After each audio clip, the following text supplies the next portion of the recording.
Donc, c'est là-dessus, sur lequel je reviens, comprendre la repentance pour accéder au royaume.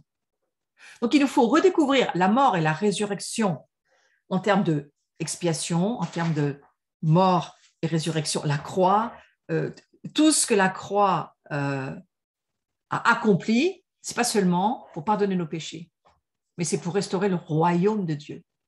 Donc, il y a à la fois cette notion de royaume à l'intérieur de nous, mais il va y avoir aussi la notion de royaume à l'extérieur de nous et la mission que ça va signifier pour les disciples, les amis du Christ que nous sommes. Nous ne sommes pas seulement appelés, nous, à nous occuper de notre cœur, mais nous sommes aussi appelés à nous occuper de la mission, l'évangélisation, la moisson. Ça y est, j'ai dit le mot, la moisson. Donc, évidemment qu'on va parler de moisson dans quelques temps. Donc, la bonne nouvelle du royaume du Christ, ce n'est pas celle de l'instauration d'une religion, ni d'un parti politique, ni d'un club ou d'une autre organisation quelle qu'elle soit. Il s'agit simplement du royaume parfait et de la royauté perdue de l'homme. Donc l'homme étant un être conçu à l'image de Dieu, nous sommes conçus pour régner, nous sommes conçus pour dominer, nous sommes conçus pour soumettre toute chose dans un monde de perfection préparé par Dieu avant la création de l'être humain. Donc il y a cette bonne nouvelle du royaume du Christ, et puis il y a, j'y viens, la redécouverte du royaume, de la royauté de l'homme. Et cette redécouverte, parce que c'est une redécouverte, vous savez, il n'y a pas si longtemps que ça que nous parlons du royaume de Dieu, la redécouverte du royaume et de la royauté de l'homme, ça va nous rendre semblables à des personnes qui ont découvert un trésor et qui sont prêtes à tout vendre pour l'acheter. Ce qui a été mon cas. C'est toute l'histoire de ma vie, ce verset. Parce que nous avons vraiment tout vendu, mon mari et moi, pour acheter le champ que Dieu nous avait montré. Et on a acheté une ruine, en fait, là où nous vivons à l'heure actuelle, qui a été rebâtie, reconstruite, bien sûr. Et dans la ruine, il y avait un trésor. Donc moi, j'ai vécu en vrai cette histoire et je vous avoue que chaque fois que je relis ça, je me dis, waouh, ça, c'est une radicalité. Donc, nous allons nous départir, c'est-à-dire nous allons vendre. Il faut se départir. C'est un terme que j'emploie pour faire comprendre toute religion, toute philosophie, toutes les autres doctrines pour acheter, c'est-à-dire pour adhérer au royaume des cieux. C'est ça, ce sur quoi nous allons. C'est une sacrée radicalité, frères et sœurs. Et c'est là où nous amène la repentance. Donc, je vais vous lire Matthieu, chapitre 13, versets 44, 45, 46, très intéressant. Le royaume des cieux est semblable à un trésor caché dans un champ. L'homme qui la trouve le cache, et dans sa joie, il va vendre tout ce qu'il a, il achète ce champ. Eh bien, le royaume des cieux, il est encore semblable à un marchand qui cherche de belles perles, et il a trouvé une perle de grand prix, il est allé vendre tout ce qu'il avait, et il l'a acheté. Voilà, c'est ce que nous dit l'Écriture. Donc, une bonne compréhension du royaume des cieux et de ses avantages, ce dont j'ai commencé un petit peu à parler avec Jean-Baptiste, tous les avantages du royaume de Dieu. Nous sommes appelés à être la maison remplie de la gloire de Dieu, je vous le rappelle, il ne faut pas oublier ça. Eh bien, voilà, cette bonne compréhension du royaume, ça va nous permettre de nous repentir parce qu'on a un but. On se repent pour quelque chose. On se repent parce qu'on sait qu'il y a un royaume parfait. On sait qu'il y a quelque chose qui nous attend. On a une destinée. On est appelé par Dieu pour être des gens différents de ce monde. On n'a rien à voir avec ce monde. Et ce qu'on va avoir à vivre n'aura rien à voir avec tout ce qu'on peut entendre autour de nous aujourd'hui. Frères et sœurs, heureusement. Donc, qu'est-ce que nous devenons? Nous devenons des citoyens du royaume. Nous ne sommes pas appelés à être des membres d'Église. Certains d'entre vous qui êtes là, je sais que vous le savez, mais tout le monde ne le sait peut-être pas. C'est pour ça que je le redis. Devenir des citoyens du royaume, en d'autres termes, des êtres humains heureux, vivants, selon le plan parfait de Dieu. Dieu a un plan parfait pour nous, il faut juste apprendre à vivre avec. Et revenez à tous les cours sur, si vous ne les avez pas suivis, si c'est des questions que vous posez, comment faire pour vivre le plan parfait de Dieu, eh bien, revenez sur les cours qui ont été donnés les années passées. Vous trouvez tous sur ma chaîne YouTube des petits enseignements de 20 minutes ou d'une heure où vous pouvez trouver comment marcher par l'esprit, comment vivre ce qu'on croit, pourquoi on est différent, pourquoi on ne descend pas du premier Adam mais du second Adam, qu'est-ce qui fait qu'on n'est pas comme les autres, pourquoi faire, où est-ce que ça nous amène? Parce que ça nous amène à comprendre, comme Abraham, quand il a rencontré Melchisédek. Moi, je crois qu'ils ont eu une super conversation tous les deux, hein, et ils ont dû quand même passer un certain temps. Et Abraham a écouté Melchisédek, et Melchisédek a lui dire, oh, tu sais, il y a une cité céleste, la Jérusalem, moi j'en suis le roi, je m'appelle Melchisédek, le roi de Salem. Hein. Et franchement, Melchi, c'est roi, Salem, la paix, la justice. Eh bien, franchement, vas-y Abraham, avance parce que ça vaut la peine. C'est quand même ça que Dieu est en train de nous dire. Donc j'espère que vous aussi, d'une certaine manière, ça vous fait envie. Donc la repentance, c'est bien, c'est une clé. Il ne faut pas la faire parce qu'on a la tête dans le sable, dans le trou, parce qu'on est mal. Non, il faut se repentir parce qu'il y a quelque chose de tellement extraordinaire qui nous attend. Donc le royaume, c'est quoi? Alors, je vais revenir sur le fait d'être citoyen du royaume. Les Juifs, ils voulaient seulement restaurer à l'époque du Christ le royaume de David. Eux, c'est tout ce qu'ils voyaient. Et pour le libérer de l'occupation romaine, de son oppression, parce que c'était ça qu'ils attendaient. La foule des 5000 hommes que Jésus avait nourris a voulu le consacrer roi. Hein, c'est ce qu'ils voulaient. Et pourtant, les personnes qui ont accueilli Jésus en roi, au cri de « Hosanna, Hosanna, fils de David », ne sont-elles pas les mêmes qui ont crié le lendemain que Jésus soit crucifié à la place de Barabbas, hein. Donc voilà, vous voyez, l'effet de foule, c'est pas toujours évident et on crie des choses et qu'est-ce qu'on en a comme révélation? Là, il y avait des complications. Mais le seul système de gouvernement et d'autorité préconisé par Christ, c'était le royaume, c'est-à-dire, écoutez-moi bien, une monarchie absolue ayant à sa tête un roi souverain en tout et sur tout.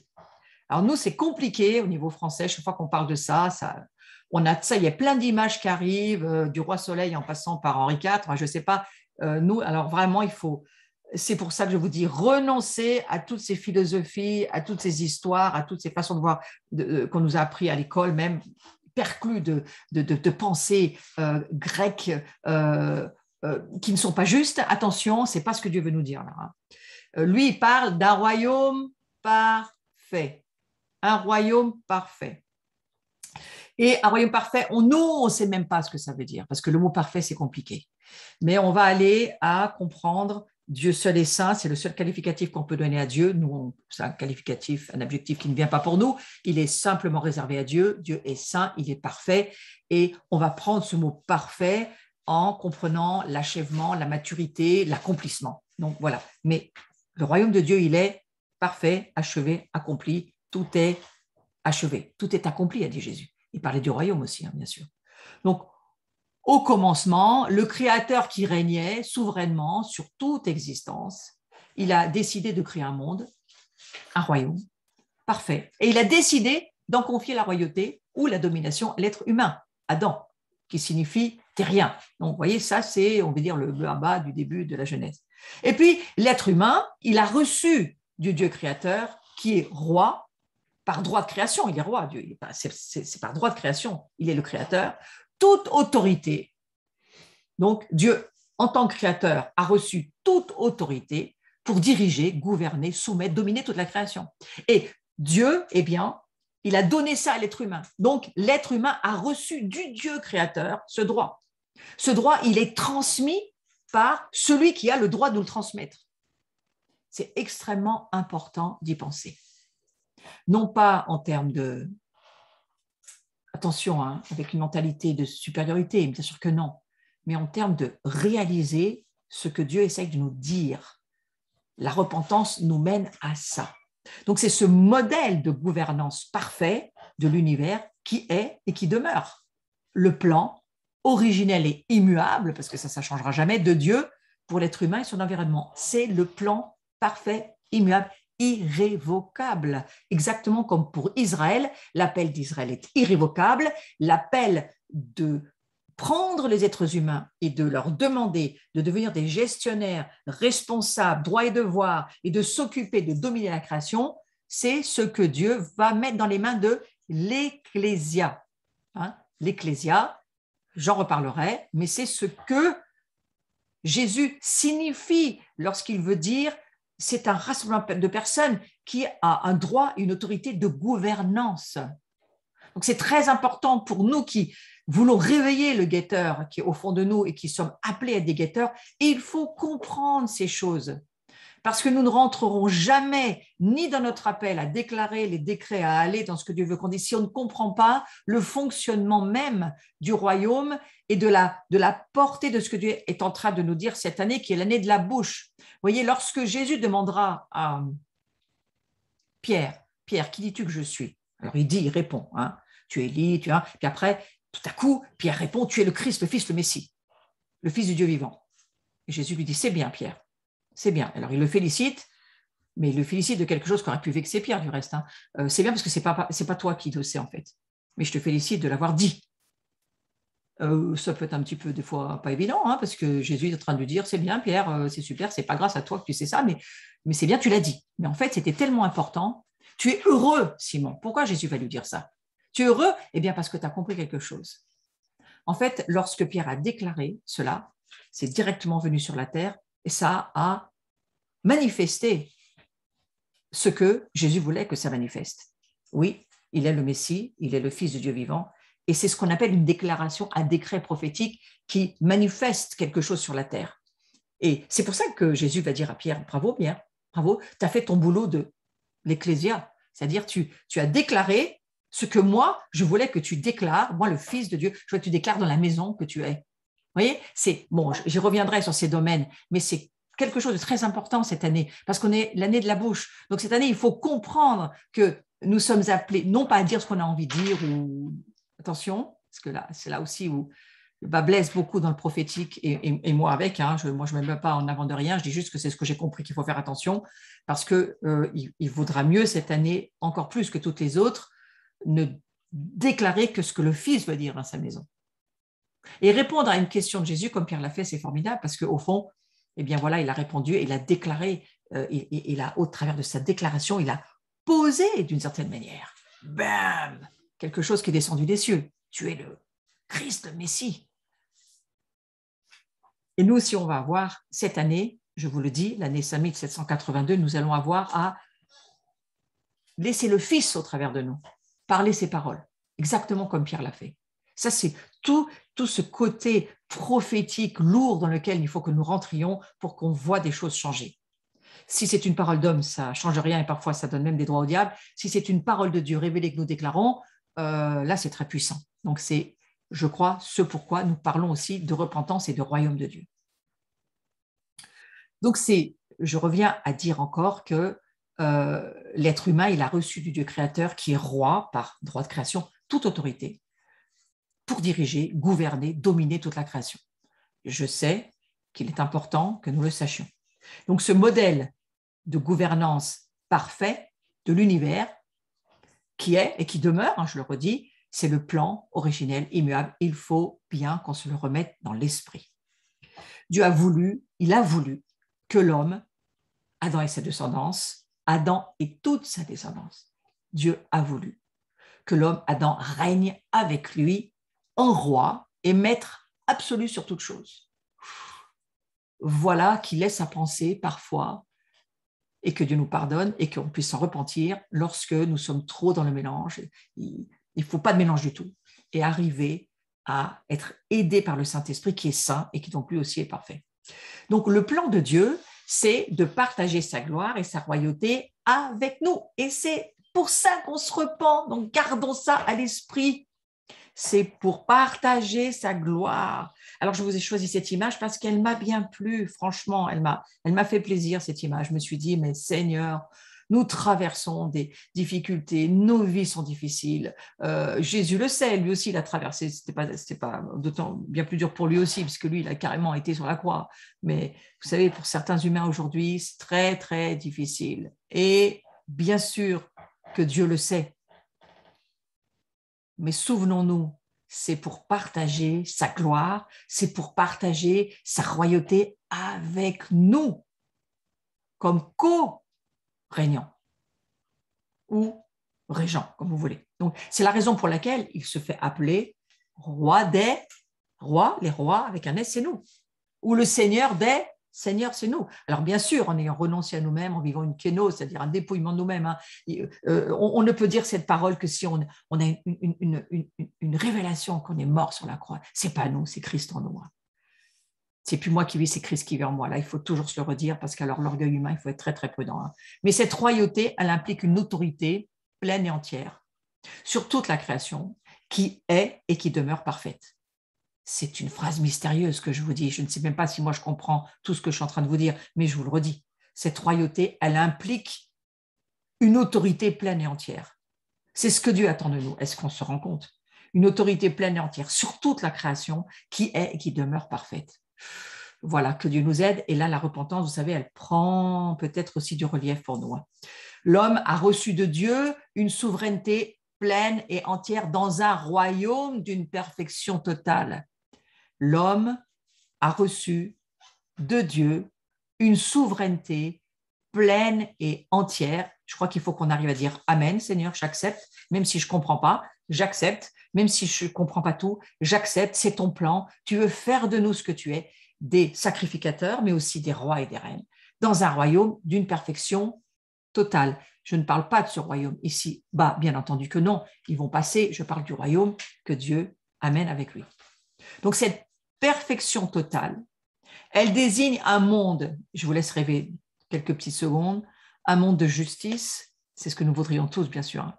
Un monde de paix, ce que nous souhaitons tous, et nous prions pour Jérusalem, bien entendu, un monde de sécurité, tout le monde souhaite de la sécurité, un monde d'amour, c'est le fondement de tout le royaume de Dieu, c'est le gouvernement de l'amour, un royaume rempli d'égalité, de prospérité, d'harmonie. Waouh, ça, frères et sœurs, ça va devenir réalité. Mais à la limite, je crois qu'il est bon d'en rêver, voyez-vous, de se dire ici, bah non, pas dans ce monde-là, mais avec Christ, oui.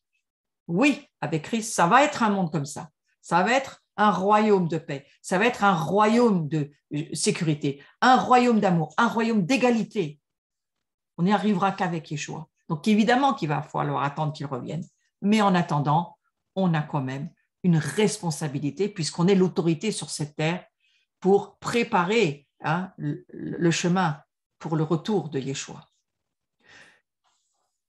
Donc je vais finir sur cette pensée en disant que le fait que Christ commence son ministère en demandant à la foule de se repentir parce que le royaume de Dieu, il est proche, eh bien, c'est un très, très clair constat.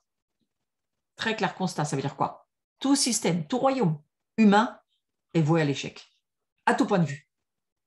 Et la seule option qui reste à l'être humain, c'est de revenir au modèle initial du Jardin d'Éden, là où Dieu a tout conçu. Il faut y revenir. Et c'est pourquoi nous revenons à chaque année. Vous savez, c'est un cycle. On revient au départ pour refaire le cycle total, non seulement des fêtes de l'Éternel, mais aussi à la limite de la création. Il faut revenir à la Genèse. Il faut revenir à voir ce qui se passe. Il y a un constat. Et je crois que c'est pour ça que l'année dernière et même l'année d'avant, Dieu a commencé à dire, ça fait on va dire 2-3 ans que Dieu le dit, au monde entier. Stop, reset, réinitialisation, il faut revenir au modèle initial. Et c'est pourquoi aussi, maintenant de les nations, nous devons nous soumettre au centre apostolique à Jérusalem, à nos frères messianiques remplis de l'esprit et qui ont des révélations parce que eux vont beaucoup nous aider, c'est ce qu'ils font à l'heure actuelle. On est dans le temps messianique là maintenant. Et aujourd'hui, c'est grâce à eux qu'on peut voir clair comme on voit clair, qu'ils soient bénis et qu'ils soient vraiment remerciés. Mais il faut revenir au protocole, aux modèles qui sont dans l'Ancien Testament et qui vont s'achever, s'accomplir dans le Nouveau Testament, au travers de la Nouvelle Alliance, ce que nous permettra Yeshua de vivre. Et ça, c'est le plan de Dieu parfait. Revenir au royaume originel, tel est le plan inconvertible de Dieu. Revenir, c'est le sens du mot repentance dans la Bible hébraïque. Nous revenons, nous faisons teshuva, nous devons revenir aux premières choses et nous continuerons sur ce cours. Alors, je vous remercie d'avoir été avec moi. Je vais passer un tout petit moment à prier avec vous, mais je vous dis que le prochain cours ne sera pas ni la semaine prochaine ni la semaine d'après. Mon prochain cours sera le 14 octobre, donc prenez bien note de cela. Ça sera aussi mis sur le site et sur le réseau Facebook. Mais maintenant que vous savez ça, je veux prier avec vous sur ce que je viens de vous amener sur la table ce soir.